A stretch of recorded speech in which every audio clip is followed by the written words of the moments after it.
Now, to look at the rules, we're going to do 5 different rules for this exercise.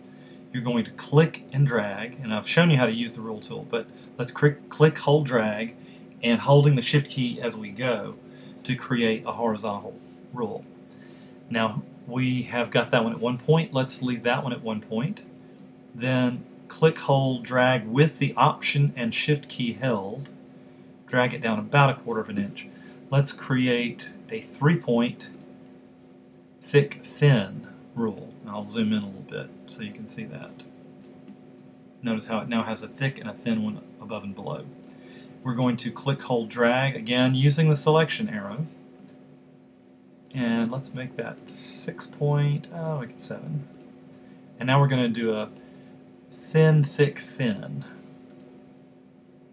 And obviously with the swatch palette you can create different colors. There is something I would like to show you here, is on the stroke palette you have something called a gap color. Whereas you can go to the swatch palette and change the stroke, which is currently black, to say dark blue or green. Green may show up better on our example. Then click on the stroke palette and there's a gap color. This accesses the swatch palette again, and we can add red. So now you have an opportunity to create effect. In earlier programs, you had, much like CS2, I believe, or CS1, you actually had to layer a solid stroke behind the thin, thick, thin stroke in one color to create the gap color effect. Now we have that in the stroke palette, and have for a while. I'm going to leave the gap color on none just for the sake of the example, and go back and change this to black. But feel free to change it as you will to another color. Here, let's create a dashed line. Let's do the 3-2. And notice how if you make the line smaller, it's based on a ratio rather than an actual dash size. So it creates a wider gap or a smaller gap when you go up or down in that. And then lastly, let's create one more stroke, and we'll do Japanese dots, or you're choosing, whichever you wish. You could do white diamonds, because there is a gap color in white diamonds. So let's go over here, and you can do red, then the color, swatch color, you can make the stroke white. And that creates kind of a nice effect. So it's entirely up to you what you would like to do. Be creative. A lot of these exercises, I leave these up to you as far as what you'd like to do. You could also make this a wider line. Just play around with that. There's also, if you notice these right and left slashes, or hash marks, this isn't part of the exercise, but I just want to show you what you can do.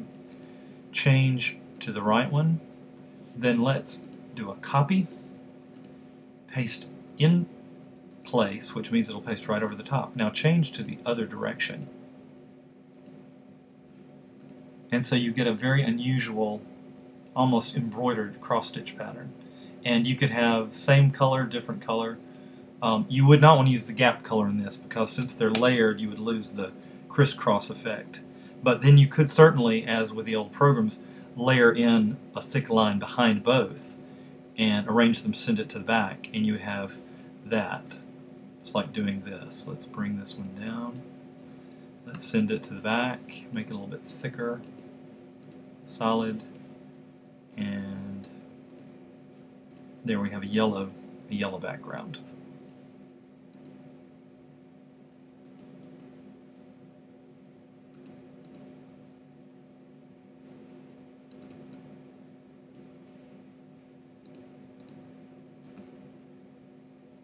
There, I was moving that up a little bit.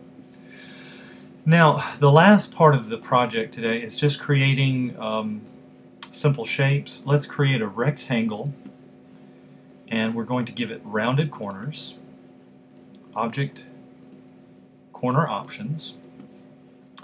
We're going to actually, let's make sure the chain is locked, and when we change one, we'll change them all. So let's just do rounded, and I want to increase that, and then we can click preview, and it will show us what we've done. Now, going into the swatches, let's apply, let's say, yellow. Oh, well, why don't we do a gradient? Apply gradient, and and make it a radial. And again, I don't care if you want to make it a different color gradient, as you should know how to do that, I believe. Then we're going to add a stroke. Bring that forward. You can give it a colored stroke, you can make it wider, you can give it a certain style stroke. It's entirely up to you. Left hashes, that looks kind of unusual. Let's do like in blue. Now, what I was going to show you is how to take any object and add an effect. You may add the effect either from the FX or from the Object Effects palette. The most common effect you will add is most likely the drop shadow. Now when you do this, I always like to click on the preview if it's not already checked. And then you can play around with the distances. You can play around with the opacity. Notice how it makes a softer one. Now if we had not applied a fill to our shape, it would have been transparent and you would have actually seen an unusual shadow, like just a shadow of the stroke itself. Usually I'll leave it on the multiply. Sometimes I might change to a hard light or soft light depending on the effect it's giving me. Now you can also have no distance at all so that the shadow is directly behind the object, and then create a larger size so that it's almost like a shadow glow, and increasing the spread will help increase that effect as well. For our example, I'll do that. Also on the angle, you can just grab this angle and move the shadow to a different side. The arrow is going toward the source of light. So the light is actually here coming from the upper left, so the shadow falls to the lower right. And usually I leave the object knocks out shadow because you don't want to overprint that shadow. And we'll say OK to that. Now for the rest of the exercise, just on your part, just draw in this area as much space as you have left, any number of shapes that you can fit in there, and try the different effects. Just one example is, let's draw a solid shape and let's fill it with green. That's actually on the stroke. Shows you need to pay attention where your palette selector is. I was on the stroke instead of fill. Then go to Object Effect or Effects and do a basic feather. And I would increase it quite a bit. And what you get is you get almost the same effect as if you did a radial gradient, with the dark being the first color and the white being the second color. However, if it's that way, you would actually have a white edge that would knock out the background. But in this instance, you actually have an opacity change in that. So let's arrange, send to back, put pink. Now see, if we had done a gradient, let me draw one with a gradient.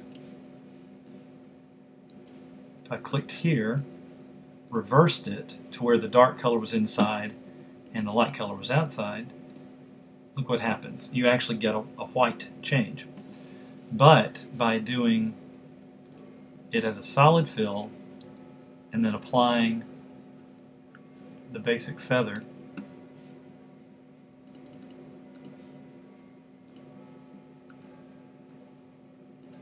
that actually does not knock out the background. It lets the background show through some. So play around with this area. Feel free to do some different things. And again, if you have any questions, you may email me, or better yet, so all the class sees them, please go to the Ask the Instructor forum. And if I don't respond within, let's say, 12 to 18 hours, please email me and say I posted a forum. Sometimes the forums don't always notify me in a timely manner. Thanks, and have a good day.